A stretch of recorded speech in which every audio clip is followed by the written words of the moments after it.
ಆಕಾಶವಾಣಿ ಮೈಸೂರು. ಇದು ಕರ್ನಾಟಕ ರಾಜ್ಯ ಮುಕ್ತ ವಿಶ್ವವಿದ್ಯಾನಿಲಯದ ವಾಣಿ. KSOU ಮುಕ್ತವಾಣಿ ಕರ್ನಾಟಕ ರಾಜ್ಯ ಮುಕ್ತ ವಿಶ್ವವಿದ್ಯಾನಿಲಯದ ಅಧ್ಯಯನ ಅವಕಾಶಗಳನ್ನು ಕುರಿತ ಪ್ರಾಯೋಜಿತ ಬಾನುಲಿ ಸರಣಿ. ಎಲ್ಲರ ಮನೆಗೂ ಎಲ್ಲರ ಮನಗೂ ವಿಶ್ವಜ್ಞಾನವನ್ನು ನೀಡುವ ವಾಣಿ. ಪ್ರಾಯೋಜಕರು ಪ್ರಸಾರಾಂಗ ಕರ್ನಾಟಕ ರಾಜ್ಯ ಮುಕ್ತ ವಿಶ್ವವಿದ್ಯಾನಿಲಯ ಮೈಸೂರು. ಯಾವುದೇ ಪದವಿ ಕಲಿಯಲು ಇರುವುದು ಮುಕ್ತ ವಿಶ್ವವಿದ್ಯಾನಿಲಯದ ವಾಣಿ. ಕೇಳಿ KSOU ಮುಕ್ತವಾಣಿ. ಕರ್ನಾಟಕ ರಾಜ್ಯ ಮುಕ್ತ ವಿಶ್ವವಿದ್ಯಾನಿಲಯದ ಡಾಕ್ಟರ್ BR ಅಂಬೇಡ್ಕರ್ ಅಧ್ಯಯನ ಮತ್ತು ಸಂಶೋಧನಾ ಕೇಂದ್ರದ ಕಾರ್ಯಚಟುವಟಿಕೆ ಹಾಗೂ ಅಧ್ಯಯನ ಅವಕಾಶಗಳನ್ನು ಕುರಿತು ಕೇಂದ್ರದ ನಿರ್ದೇಶಕರು ಹಾಗೂ ಅರ್ಥಶಾಸ್ತ್ರ ವಿಭಾಗದ ಮುಖ್ಯಸ್ಥರಾದ ಡಾಕ್ಟರ್ ಶಿವಕುಮಾರ್ ಸ್ವಾಮಿ ಅವರೊಂದಿಗೆ ಸಂದರ್ಶನದ ಮೊದಲ ಭಾಗ. ಶ್ರೋತೃಗಳೇ, ನಿಮಗೆಲ್ಲ ಆತ್ಮೀಯವಾದಂಥ ಸ್ವಾಗತ. ಇವತ್ತು ನಮ್ಮೊಟ್ಟಿಗಿದ್ದಾರೆ ಡಾಕ್ಟರ್ ಶಿವಕುಮಾರ ಸ್ವಾಮಿ ಅವರು. ಇವರನ್ನ ಮಾತನಾಡಿಸಿ ಡಾಕ್ಟರ್ BR ಅಂಬೇಡ್ಕರ್ ಅಧ್ಯಯನ ಮತ್ತು ಸಂಶೋಧನಾ ಕೇಂದ್ರದಲ್ಲಿ ಏನೆಲ್ಲ ಕಾರ್ಯಚಟುವಟಿಕೆಗಳು ನಡೀತಾ ಇದೆ ಮತ್ತು ಅಲ್ಲಿ ನಮ್ಮ ವಿದ್ಯಾರ್ಥಿಗಳಿಗೆ ಇರತಕ್ಕಂಥ ಅಧ್ಯಯನ ಮತ್ತು ಸಂಶೋಧನೆಗೆ ಏನೆಲ್ಲ ಅವಕಾಶಗಳಿವೆ ಅನ್ನೋದನ್ನು ತಿಳ್ಕೊಳ್ಳೋಣ. ಸರ್, ಕಾರ್ಯಕ್ರಮಕ್ಕೆ ಆತ್ಮೀಯವಾದಂಥ ಸ್ವಾಗತ. ನಮಸ್ಕಾರ. ಸರಿ, ಡಾಕ್ಟರ್ BR ಅಂಬೇಡ್ಕರ್ ಅಧ್ಯಯನ ಪೀಠ ಯಾವಾಗ ಸ್ಥಾಪನೆ ಆಯಿತು, ಯಾಕಾಗಿ ಸ್ಥಾಪನೆ ಆಯಿತು ಸರ್? ವಿಶ್ವವಿದ್ಯಾನಿಲಯದಲ್ಲಿ ಈ ಒಂದು ಅಂಬೇಡ್ಕರ್ ಅಧ್ಯಯನ ಮತ್ತು ಸಂಶೋಧನಾ ಕೇಂದ್ರವು 2005ನೇ ಇಸ್ವಿನಲ್ಲಿ ಪ್ರಾರಂಭವಾಯಿತು ಮತ್ತು 2010ರಿಂದ ಪ್ರಾರಂಭವಾದ 5 ವರ್ಷಗಳ ನಂತರ ಅಂಬೇಡ್ಕರ್ ವಿಚಾರದಲ್ಲಿ PG ಡಿಪ್ಲೊಮೊ ಎಂಬುವಂಥ ಒಂದು ಕೋರ್ಸನ್ನು ಪ್ರಾರಂಭ ಮಾಡಿದ್ರು. ಅದರ ಒಂದು ಆಧಾರದ ಮೇಲೆ ಅಂದರೆ ವಾರ್ಷಿಕವಾಗಿ ಆ ಸಮಯದಲ್ಲಿ ಪ್ರವೇಶಗಳು ನಡೀತಾ ಇತ್ತು. ಸೊ ಹಾಗಾಗಿ ಸುಮಾರು 25ರಿಂದ 40 ವಿದ್ಯಾರ್ಥಿಗಳು ವರ್ಷಕ್ಕೆ ಪ್ರವೇಶವನ್ನು ಪಡಿತಾ ಇದ್ರು.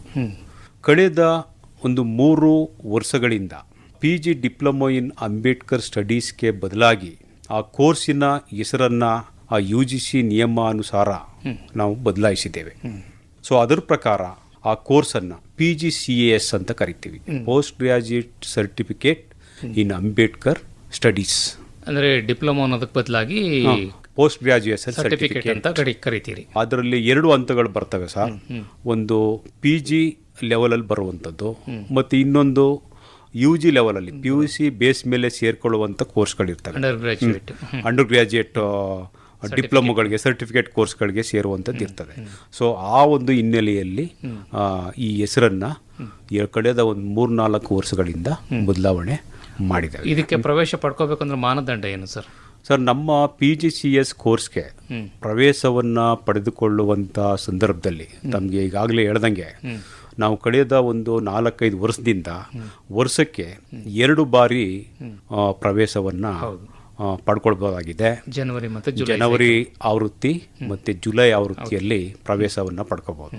ಮತ್ತು ಈ 2 ಆವೃತ್ತಿಗಳಲ್ಲಿ ನಮಗೆ 15ರಿಂದ 22 ವಿದ್ಯಾರ್ಥಿಗಳು ಪ್ರವೇಶವನ್ನು ಪಡ್ಕೊಳ್ತಾ ಇದ್ದಾರೆ. ಸೊ ಪ್ರವೇಶವನ್ನು ಪಡೆದುಕೊಳ್ಳೋದಕ್ಕೆ ಅರ್ಹತೆ ಏನಪ್ಪ ಅಂದರೆ ಯಾವುದೇ ಪದವಿಯಲ್ಲಿ ಅವರು ಉತ್ತೀರ್ಣರಾಗಿರಬೇಕು. ಯಾವುದೇ ಪದವಿ, ಅದು ಸೈನ್ಸ್ ಆಗಿರ್ಬೋದು, ಆರ್ಟ್ಸ್ ಆದರೂ ಆಗಿರ್ಬೋದು, ಕಾಮರ್ಸ್ ಆದರೂ ಆಗಿರ್ಬೋದು, ಎನಿ ಡಿಗ್ರಿ ಆ ಪದವಿಯನ್ನು ಪಡೆದಿರ್ತಕ್ಕಂಥವರು 1 ವರ್ಷದ ಈ ಒಂದು PGCAS ಕೋರ್ಸ್ಗೆ ಪ್ರವೇಶವನ್ನು ಪಡ್ಕೊಳ್ಳೋದಕ್ಕೆ ಅರ್ಹತೆಯನ್ನು ಪಡ್ಕೊಳ್ತಾರೆ ಸರ್. ಸರ್, ಈಗ ಈ ಪೀಠ ಸ್ಥಾಪನೆ ಆದಾಗ್ಲಿಂದ ಇಲ್ಲಿಯವರೆಗೆ ಏನೇನೆಲ್ಲ ಚಟುವಟಿಕೆಗಳು ನಡೆದಿವೆ ಸರ್? ಸರ್, ನಮ್ಮದು ವಿಶ್ವವಿದ್ಯಾನಿಲಯದಲ್ಲಿರ್ತಕ್ಕಂಥ ಇತರೆ ಪೀಠಗಳಿಗಿಂತ ಒಂದು ರೀತಿ ವಿಶೇಷವಾದಂಥ ಒಂದು ಪೀಠ. ಹೌದು. ಈಗ ನಾವು ಪೀಠ ಅಂತ ಕರಿತಾ ಇಲ್ಲ, ಅದನ್ನ ಅಧ್ಯಯನ ಕೇಂದ್ರ ಅಂತ ಕರಿತಾ ಇದ್ದೀವಿ. ಈಗ ವಿದ್ಯಾರ್ಥಿಗಳು ಇತರೆ ಸಾಮಾನ್ಯ ವಿಭಾಗಗಳಲ್ಲಿ ಇರುವಂತೆ ನಮ್ಮಲ್ಲೂ ಕೂಡ ಪ್ರವೇಶ ಪ್ರಕ್ರಿಯೆಗಳು ನಡೀತಾ ಇರೋದ್ರಿಂದ ಅಧ್ಯಯನ ಕೇಂದ್ರ ಅಂತ ನಾವು ಕರಿತಾ ಇದ್ದೀವಿ. ಮತ್ತೆ ಇನ್ನೊಂದು ಕುವೆಂಪುರವರ ಅಧ್ಯಯನ ಪೀಠ ಇದೆ, ಅದರಲ್ಲೂ ಕೂಡ ಕೋರ್ಸು ಇದೆ. ಸೊ 2 ಪೀಠಗಳಿಗೆ ಕೋರ್ಸ್ಗಳು ನಡೀತಾ ಇದ್ದಾವೆ. ಅದ್ರ ಜೊತೆಗೆ ಸಂಶೋಧನಾ ಕೇಂದ್ರನೂ ಕೂಡ ಹೌದು ಅಂತ ಈ ಸಂದರ್ಭದಲ್ಲಿ ಹೇಳ್ಬೋದಾಗಿದೆ. ಯಾಕೆಂದರೆ ಅಂಬೇಡ್ಕರ್ ವಿಚಾರಗಳಿಗೆ ಸಂಬಂಧಪಟ್ಟಾಗೆ ನಾವು ವಿಚಾರ ಸಂಕಿರಣಗಳನ್ನು ಏರ್ಪಡಿಸ್ತೀವಿ. ಮತ್ತು ಲೇಖನಗಳನ್ನು ಸಂಗ್ರಹ ಮಾಡಿ ಅಂಬೇಡ್ಕರ್ ವಿಚಾರಗಳಿಗೆ ಸಂಬಂಧಪಟ್ಟಾಗೆ ಮತ್ತು ಇತರೆ ಅಂಬೇಡ್ಕರ್ ಅವರ ಸಮಕಾಲೀನ ಚಿಂತಕರಿಗೆ ಸಂಬಂಧಪಟ್ಟಾಗೆ ಲೇಖನಗಳನ್ನು ಸಂಗ್ರಹ ಮಾಡಿ ನಾವು ಪುಸ್ತಕ ರೂಪದಲ್ಲಿ ISBN ನಂಬರ್ ಆಧಾರದ ಮೇಲೆ ಮತ್ತು ISSN ನಂಬರ್ಗಳ ಆಧಾರದ ಮೇಲೆ ನಾವು ಹೊರಗಡೆ ತಂದು ಮುದ್ರಣ ಮಾಡ್ತಾ ಇದ್ದೀವಿ. ಇವತ್ತು ನಮಗೆ ವಿವಿಯ ಪ್ರಸಾರಾಂಗವು ಕೂಡ ಈ ಒಂದು ಪ್ರಕಟಣೆಗೆ ಹೆಚ್ಚಿನ ಆದ್ಯತೆಯನ್ನು ಕೊಡ್ತಾ ಇದೆ. ಇವತ್ತು ನಮ್ಮ ಅರ್ಥಶಾಸ್ತ್ರ ವಿಭಾಗದಲ್ಲಿರ್ತಕ್ಕಂಥ ಪುಸ್ತಕಗಳಿಗಾಗಿರ್ಬೋದು ಅಥವಾ ಅಂಬೇಡ್ಕರ್ ಅಧ್ಯಯನ ಕೇಂದ್ರದಲ್ಲಿರ್ತಕ್ಕಂಥ ಪುಸ್ತಕಗಳಿಗಾಗಿರ್ಬೋದು ಅಗತ್ಯವಾಗಿ ಬೇಕಾಗಿರ್ತಕ್ಕಂಥ ISBN ನಂಬರನ್ನು ನೀಡಿ ಪುಸ್ತಕ ರೂಪದಲ್ಲಿ ಹೊರಗಡೆ ತರುವಂಥ ಕೆಲಸವನ್ನು ಮಾಡ್ತಾ ಇದೆ.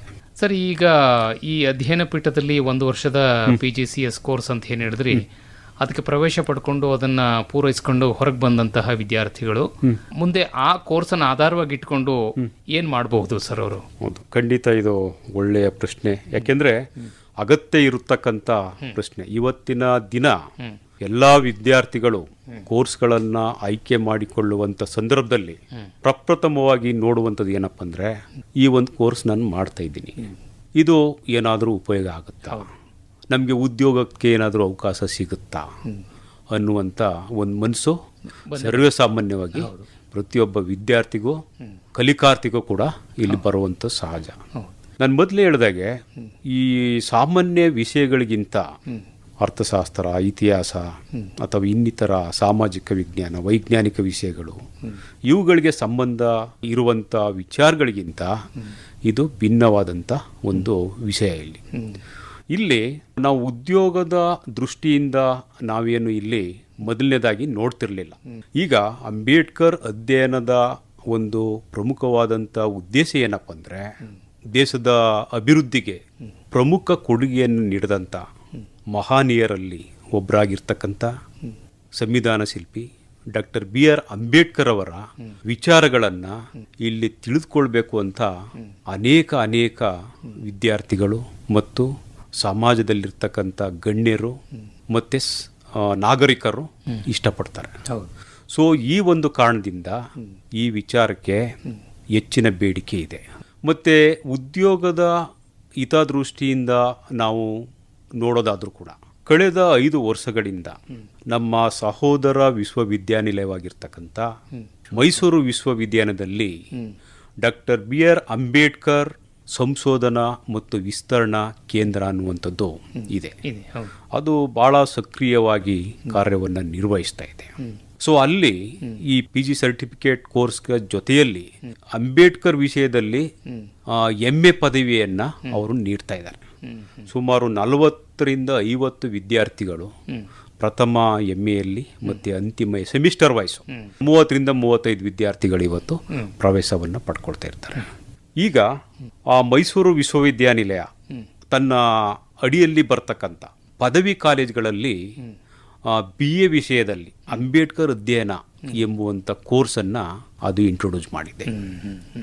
ಅದ್ರ ಜೊತೆಗೆ MA ವಿಷಯದಲ್ಲಿ ಅಥವಾ ಸ್ನಾತಕೋತ್ತರ ವಿಷಯದಲ್ಲಿ ಓಪನ್ ಎಲೆಕ್ಟಿವ್ ಎಂಬುವಂಥ ಒಂದು ಪತ್ರಿಕೆ ಇದ್ದು, ಆ ಪತ್ರಿಕೆಗಳಲ್ಲಿ ಅಂಬೇಡ್ಕರ್ ಅಧ್ಯಯನ ಕೂಡ ಒಂದು ಪತ್ರಿಕೆ ಆಗಿದೆ. ಸೊ ಹಾಗಾಗಿ ಇಲ್ಲಿ ಏನಪ್ಪ ಅಂದರೆ, ಯಾರು 1 ವರ್ಷದ ಅಂಬೇಡ್ಕರ್ ಅಧ್ಯಯನವನ್ನು ಮಾಡಿರ್ತಾರೋ ಅಥವಾ PGCS ಕೋರ್ಸನ್ನು ಮಾಡಿರ್ತಾರೋ ಅವರು ಅಲ್ಲಿ ಉದ್ಯೋಗವನ್ನು ಪಡ್ಕೊಳ್ಬೋದು. ಈಗ ಸಾಮಾನ್ಯ ಶಿಕ್ಷಣವನ್ನು ಅಥವಾ ಸಾಮಾನ್ಯ ಪದವಿಯನ್ನು ಪೂರೈಸಿರೋರಿಗಿಂತ ಅಂಬೇಡ್ಕರ್ ವಿಚಾರದಲ್ಲಿ 1 ವರ್ಷದ ವಿಷಯವನ್ನು ಅಧ್ಯಯನ ಮಾಡಿರೋರಿಗೆ ಅವಕಾಶಗಳು ಸಿಗ್ತವೆ. ಜೊತೆಗೆ ಈಗ ಯಾವ ರೀತಿ ಮೈಸೂರು ವಿಶ್ವವಿದ್ಯಾಲಯದಲ್ಲಿ ಪ್ರಾರಂಭವಾಗಿದೆಯೋ ಅದೇ ರೀತಿ ರಾಜ್ಯದ ಎಲ್ಲ ವಿಶ್ವವಿದ್ಯಾನಿಲಯಗಳಲ್ಲೂ ಕೂಡ ಪ್ರಾರಂಭವಾಗುವಂಥ ಸಾಧ್ಯತೆ ಇದೆ. ಮತ್ತು ಮುಂದಿನ ದಿನಗಳಲ್ಲಿ ಈ ಸಂವಿಧಾನದ ವಿಚಾರಗಳಿಗೆ ಸಂಬಂಧಪಟ್ಟಾಗಿ ಎಲ್ಲರೂ ಕೂಡ ತಿಳ್ಕೊಳ್ಬೇಕಾದಂಥ ಒಂದು ಉದ್ದೇಶದಿಂದ ಸರ್ಕಾರದ ಪದವಿ ಕಾಲೇಜುಗಳು ಎಲ್ಲಲ್ಲೂ ಕೂಡ ಈ ಒಂದು ಅಂಬೇಡ್ಕರ್ ಅಧ್ಯಯನ ವಿಷಯವನ್ನು ಅಳವಡಿಸ್ಕೊಳ್ಳುವಂಥ ಸಾಧ್ಯತೆ ಇದೆ. ಅಂಥ ಸಂದರ್ಭದಲ್ಲಿ ಹೆಚ್ಚು ಉಪಯೋಗ ಆಗುತ್ತೆ. ಮತ್ತು ಇನ್ನೊಂದು ಭಾಳ ಪ್ರಾಯೋಗಿಕವಾದಂಥ ಒಂದು ಉಪಯೋಗ ಏನಪ್ಪ ಅಂದರೆ, ಯಾರು ಈ ಒಂದು ಅಧ್ಯಯನವನ್ನು ಮಾಡ್ತಾರೆ ಅವರು ಅಂಬೇಡ್ಕರ್ ಅವರ ವಿಚಾರಗಳನ್ನು ತಿಳ್ಕೊಳ್ಳೋದಕ್ಕೆ ಇನ್ನೂ ಕೂಡ ಹೆಚ್ಚು ಹೆಚ್ಚು ಪ್ರಮಾಣದಲ್ಲಿ ಉತ್ಸುಕರಾಗ್ತಾರೆ, ಇಂಟ್ರೆಸ್ಟ್ ಬರ್ತದೆ ಅವ್ರಿಗೆ. ಸೊ ನಾವು 5 ಪೇಪರ್ಗಳನ್ನು ನಾವು ಇಲ್ಲಿ PGCS ಕೋರ್ಸಲ್ಲಿ ಓದ್ತೀವಿ. ನಾವು ಅಂಬೇಡ್ಕರ್ ಅವರ ಬಾಲ್ಯ ಜೀವನ ಎಂಬುವಂಥ ಒಂದು ಪತ್ರಿಕೆ, ಅಂಬೇಡ್ಕರ್ ಅವರ ಸಾಮಾಜಿಕ ಮತ್ತು ಆರ್ಥಿಕ ಚಿಂತನೆಗಳು ಅಂತ 2ನೇ ಪತ್ರಿಕೆ, ಮತ್ತು ಅಂಬೇಡ್ಕರ್ ಮತ್ತು ಸಾಮಾಜಿಕ ಹೋರಾಟ, ಸೋಷಿಯಲ್ ಮೂಮೆಂಟು, ಸಾಮಾಜಿಕ ಚಳುವಳಿ ಎಂಬುವಂಥ ಒಂದು ಪತ್ರಿಕೆ, ಮತ್ತು ಪ್ರಮುಖವಾಗಿ ಡಾಕ್ಟರ್ BR ಅಂಬೇಡ್ಕರ್ ಮತ್ತು ಭಾರತ ಸಂವಿಧಾನ ಎಂಬುವಂಥ 4ನೇ ಪತ್ರಿಕೆ, ಮತ್ತು 5ನೇ ಪತ್ರಿಕೆಯಾಗಿ ಡಾಕ್ಟರ್ BR ಅಂಬೇಡ್ಕರ್ ಮತ್ತು ಸಮಕಾಲೀನ ಚಿಂತಕರು ಎಂಬುವಂಥ 5 ಪತ್ರಿಕೆಗಳನ್ನು ಈ ಒಂದು PGCS ಕೋರ್ಸನ್ನು ಅಧ್ಯಯನ ಮಾಡುವಂಥ ವಿದ್ಯಾರ್ಥಿ ಓದಬೇಕಾಗುತ್ತೆ. ಈ ಒಂದು ಅಧ್ಯಯನ ಮಾಡಿದಂಥ ಸಂದರ್ಭದಲ್ಲಿ ಅವನಿಗೆ ಅತ್ಯಂತ ಆಸಕ್ತಿ ಬರ್ತದೆ. ಅಂಬೇಡ್ಕರ್ ಅವರ ವಿಚಾರದ ಬಗ್ಗೆ ಮತ್ತು ಅಂಬೇಡ್ಕರ್ ಅವರ ಸಮಕಾಲೀನ ಚಿಂತಕರ ಬಗ್ಗೆ ನಾನು ಇನ್ನೂ ಹೆಚ್ಚು ಹೆಚ್ಚು ವಿಚಾರಗಳನ್ನು ನಾನು ತಿಳ್ಕೊಳ್ಬೇಕು ಅಂತೇಳಿ ಅವನು ಅಧ್ಯಯನ ಮಾಡೋದಕ್ಕೆ ಆಸಕ್ತಿ ಬರ್ತದೆ. ಸೊ ಇದರಿಂದ ಈ ಒಂದು ನೇಷನ್ ಬಿಲ್ಡಿಂಗ್ ಅಂತ ನಾವು ಏನು ಹೇಳ್ತೀವಿ, ರಾಷ್ಟ್ರ ನಿರ್ಮಾಣಕ್ಕೆ ಅಂಬೇಡ್ಕರ್ ಅವರ ಒಂದು ಕೊಡುಗೆ ಏನು ಎಂಬುವಂಥ ವಿಚಾರದ ಬಗ್ಗೆ ಆಳವಾಗಿ ಬರಹಗಳು ಮತ್ತು ಭಾಷಣಗಳು ಸುಮಾರು 25 ಇವೆ. ಅವುಗಳ ಕಡೆಗೆ ಅವನು ಆಸಕ್ತಿಯನ್ನು ತೋರ್ಬೋದು ವಿದ್ಯಾರ್ಥಿಗಳು. ಸೊ ಇದೆಲ್ಲ ಉಪಯೋಗ ನಮ್ಮ ಈ ಒಂದು ಕೋರ್ಸ್ನಲ್ಲಿ ಸಿಗುತ್ತೆ ಅನ್ನೋದನ್ನ ನಾ ಈ ಸಂದರ್ಭದಲ್ಲಿ ಹೇಳ್ಬೋದು. ಸರ್, ಈಗ ಕೋರ್ಸನ್ನು ಪೂರೈಸ್ಕೋತಾರೆ, ಒಂದಷ್ಟು ಜ್ಞಾನವನ್ನು ಪಡ್ಕೊಳ್ತಾರೆ, ಎಲ್ಲ ಆಗುತ್ತೆ. ಈ ಸಂಶೋಧನೆಗೆ ಅವಕಾಶ ಇದೆ ಅಂತ ಹೇಳಿದ್ರಿ. ಸಂಶೋಧನೆ ಅಂದರೆ ಯಾವ ರೀತಿಯ ಸಂಶೋಧನೆಯನ್ನು ಕೈಗೊಳ್ಬೋದು? ಅವರು ಅಂಬೇಡ್ಕರ್ ವಿಚಾರಧಾರೆಗಳ ಬಗ್ಗೆನೇ ಸಂಶೋಧನೆ ಕೈಗೊಳ್ಳಲಿಕ್ಕೆ ಪೀಠದಲ್ಲಿ ಅವಕಾಶ ಇದೆ ಅಂತ ಆಯ್ತು ಅಲ್ಲಿಗೆ. ಇದಕ್ಕೆ ಮೂಲ ಮಾನದಂಡಗಳು ಏನು ಸರ್? ಯಾರೆಲ್ಲ ಸಂಶೋಧನೆ ಕೈಗೊಳ್ಳಲಿಕ್ಕೆ ಅರ್ಜಿ ಹಾಕ್ಕೊಳ್ಬೋದು ಸರ್? ಈಗ ನಮ್ಮ ಸಾಮಾನ್ಯವಾಗಿ ಏನಪ್ಪ ಅಂದರೆ, ನಮ್ಮ ವಿಶ್ವವಿದ್ಯಾನಿಲಯದಲ್ಲಿ ಅಥವಾ ಯಾವುದೇ ಒಂದು ವಿಶ್ವವಿದ್ಯಾಲಯದಲ್ಲಿ ರಿಸರ್ಚನ್ನು ಮಾಡಬೇಕಾದಂಥ ಸಂದರ್ಭದಲ್ಲಿ ಅಥವಾ ಸಂಶೋಧನೆಯನ್ನು ಕೈಗೊಳ್ಳಬೇಕಾದಂಥ ಸಂದರ್ಭದಲ್ಲಿ ಅವನು 2 ವರ್ಷದ MA ಪದವಿಯನ್ನು, ಸ್ನಾತಕೋತ್ತರ ಪದವಿಯನ್ನು ಪಡಿಬೇಕಾಗಿರ್ತದೆ ಕಂಪಲ್ಸರಿ. ಸೊ ಅದರ ಬೇಸ್ ಮೇಲೆ ಅವನು CET ಎಕ್ಸಾಮ್ ತಗೊಳ್ಳೋದ್ರ ಮುಖಾಂತರ ಅಥವಾ UGCA NET ಎಕ್ಸಾಮ್ ಪಾಸ್ ಮಾಡೋದ್ರ ಮುಖಾಂತರ ಆ ಒಂದು ಅರ್ಹತೆಯನ್ನು ಪಡ್ಕೊಳ್ಬೋದು. ಅದು ಒಂದು. ಆದರೆ ನಮ್ಮಲ್ಲಿ ಏನಪ್ಪ ಅಂದರೆ, ಈಗ ಪ್ರಸ್ತುತ 1 ವರ್ಷದ ಕೋರ್ಸ್ ಇದೆ. ನಾವು ಮುಂದಿನ ವರ್ಷ 2 ವರ್ಷ MA ಇನ್ ಅಂಬೇಡ್ಕರ್ ಸ್ಟಡೀಸ್ ಎಂಬುವಂಥ 2 ವರ್ಷದ ಕೋರ್ಸನ್ನು ನಾವು ಪ್ರಾರಂಭ ಮಾಡಬೇಕು ಅಂತ ಯೋಜನೆ ಮಾಡಿದ್ದೀವಿ. ಸೊ ಅಂಥ ಸಂದರ್ಭದಲ್ಲಿ 2 ವರ್ಷ ಈಗ ಆಲ್ರೆಡಿ ಯಾರು 1 ವರ್ಷದ ಕೋರ್ಸನ್ನು ಪೂರೈಸಿರ್ತಾರೋ ವಿದ್ಯಾರ್ಥಿಗಳು ಸುಮಾರು ಒಂದು 500-600 ಜನ ಇದ್ದಾರೆ, ಪ್ರಾರಂಭ ಮಾಡಿದ್ದಾರೆ. ಅವರೆಲ್ಲರೂ ಕೂಡ 2 ವರ್ಷದ ಕೋರ್ಸ್ ಯಾವಾಗ ಪ್ರಾರಂಭವಾಗುತ್ತೆ ತಿಳಿಸಿ ಅಂತೇಳಿ ನಮಗೆ ಮನವಿ ಪತ್ರವನ್ನು ಕೊಡ್ತಾ ಇದ್ದಾರೆ, ಮತ್ತು ಕರೆಯನ್ನು ಮಾಡಿ ಕೇಳ್ತಾ ಇದ್ದಾರೆ. ಸೊ ಈ ಎಲ್ಲ ಒಂದು ಮನವಿಯ ಆಧಾರದ ಮೇಲೆ ನಾವು ವಿಶ್ವವಿದ್ಯಾನಿಲಯಕ್ಕೆ ಈಗಾಗಲೇ ಮನವಿಯನ್ನು ಸಲ್ಲಿಸಿದ್ದೇವೆ. ಅವರು ನಮಗೆ UGCಯಿಂದ ನಾವು ಅಪ್ರೂವಲನ್ನು ಪಡ್ಕೊಂಡು ಅಥವಾ ಅವರಿಂದ ಮಾನ್ಯತೆಯನ್ನು ಪಡ್ಕೊಂಡು ಆ MA ಇನ್ ಅಂಬೇಡ್ಕರ್ ಸ್ಟಡೀಸ್ ಎಂಬುವಂಥ ವಿಚಾರಕ್ಕೆ ಸಂಬಂಧಪಟ್ಟಾಗೆ ನಾವು ನಿಮಗೆ ಅನುಮೋದನೆ ಕೊಡ್ತೀವಿ, ಆ ನಂತರ ನೀವು ಪ್ರಾರಂಭ ಮಾಡ್ಬೋದು. ಅದಕ್ಕೆ ಸಂಬಂಧಪಟ್ಟಾಗಿ ಏನು ಸಿಲೆಬಸ್ ಇದೆಯೋ BOS ಮೀಟಿಂಗ್ ಕರೆದು ತಜ್ಞರನ್ನು ಕರೆದು 2 ವರ್ಷಕ್ಕೆ ಏನು ಸಿಲೆಬಸ್ ಬೇಕೋ ಆ ಸಿಲೆಬಸ್ಸನ್ನು ನೀವು ಸಿದ್ಧಪಡಿಸಿ ಇಟ್ಕೊಳ್ಳಿ ಅಂತ ನಮಗೆ ಮೌಖಿಕವಾಗಿ ತಿಳಿಸಿರೋದ್ರಿಂದ ನಾವು ಆ ದಿಕ್ಕಿನಲ್ಲಿ ನಾವು ನಡೀತಾ ಇದ್ದೀವಿ. ಒಳ್ಳೆಯದು ಸರ್. ಇಷ್ಟೊತ್ತು ಬಂದು ಡಾಕ್ಟರ್ BR ಅಂಬೇಡ್ಕರ್ ಅವರ ಅಧ್ಯಯನ ಮತ್ತು ಸಂಶೋಧನಾ ಪೀಠದ ಕುರಿತಂತೆ ಹೆಚ್ಚಿನ ಮಾಹಿತಿಯನ್ನು ನಮಗೆ ಮಾಡಿಕೊಟ್ಟಿದ್ದಕ್ಕಾಗಿ ನಿಮಗೆ ಅನಂತ ಧನ್ಯವಾದಗಳು. ನಮಸ್ಕಾರ. ನಮಸ್ಕಾರ ಸರ್.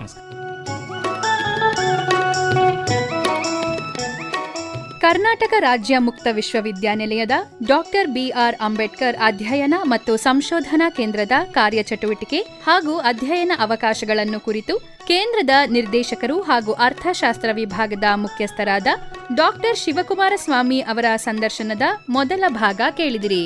ಸಂದರ್ಶಕರು S. ಲಕ್ಷ್ಮೀನಾರಾಯಣ. ಈ ಕಾರ್ಯಕ್ರಮದ 2ನೇ ಭಾಗ ಇಂದು ಸಂಜೆ 5:40 KSOU ಮುಕ್ತವಾಣಿ. ಕರ್ನಾಟಕ ರಾಜ್ಯ ಮುಕ್ತ ವಿಶ್ವವಿದ್ಯಾನಿಲಯದ ಅಧ್ಯಯನ ಅವಕಾಶಗಳನ್ನು ಕುರಿತ ಪ್ರಾಯೋಜಿತ ಬಾನುಲಿ ಸರಣಿ ಕೇಳಿದಿರಿ. ಕಲಿಯಲು ಇಲ್ಲ ವಯಸ್ಸಿನ ಮಿತಿಯು, ಜೀವನಕ್ಕಿಲ್ಲ ಯಾವುದೇ ತಡೆಯು. ಕಾರ್ಯಕ್ರಮವನ್ನು ಪ್ರಾಯೋಜಿಸಿದವರು ಪ್ರಸಾರಾಂಗ ಕರ್ನಾಟಕ ರಾಜ್ಯ ಮುಕ್ತ ವಿಶ್ವವಿದ್ಯಾನಿಲಯ, ಮೈಸೂರು. ಪುಸ್ತಕ ಪಾಠ, ಅಧ್ಯಾಪಕರ ಪ್ರವಚನ, ಮಾಹಿತಿ ಅಂಗೈಲೇ ಇರುವುದು. ಶೀರ್ಷಿಕೆ ಗೀತೆ ರಚನೆ ಡಾಕ್ಟರ್ ಆರ್ ಸಂತೋಷ್ ನಾಯಕ್. ರಾಗ ಸಂಯೋಜನೆ ಹಾಗೂ ಗಾಯನ ಜಿ ಪುಷ್ಪಲತಾ. ನಿರ್ಮಾಣ ಎನ್ ಕೇಶವಮೂರ್ತಿ. ಕಲಿಯಲು ತಿಳಿಯಲು ಜಗವನು ತಿರುಗಲು ಮುಕ್ತ ವಿಶ್ವವಿದ್ಯಾಲಯವು ನಿಮ್ಮೊಂದಿಗೆ ಇರುವುದು. ಈ ಕಾರ್ಯಕ್ರಮ ಆಕಾಶವಾಣಿ ಮೈಸೂರು ಕೇಂದ್ರದಿಂದ ಮೂಡಿಬಂತು.